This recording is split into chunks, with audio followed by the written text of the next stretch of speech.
2011ஆம் ஆண்டு திமுகவிற்கு ஆதரவாக வடிவேலு பிரச்சாரம் செய்தபோது விஜய்க்கு வந்த கூட்டத்தை விட அதிக கூட்டம் வந்ததாகவும், ஆனால் அது ஓட்டாக மாறவில்லை எனவும் அமைச்சர் ரகுபதி விமர்சித்துள்ளார்.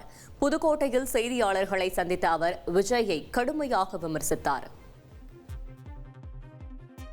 தமிழ்நாடு முழுவதும் இருக்கின்றவர்களை எல்லாம் கொண்டு வந்து ஒரு இடத்தில் அடைத்து அங்கே போக்குவரத்து நெரிசலையும் மக்களுக்கு எந்தெந்த அளவுக்கு தொந்தரவு கொடுக்க முடியுமோ அதை அவர்கள் செய்திருக்கிறார்.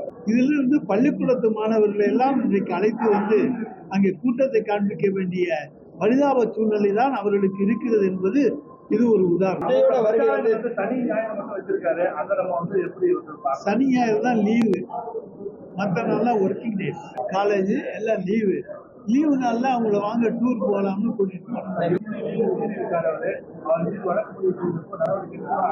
அது சட்டம் தன் கடமையை செய்யும். 2011 திடீர்னு தான் வடிவேல் தேர்தல் பிரச்சாரத்துக்கு வந்தார்.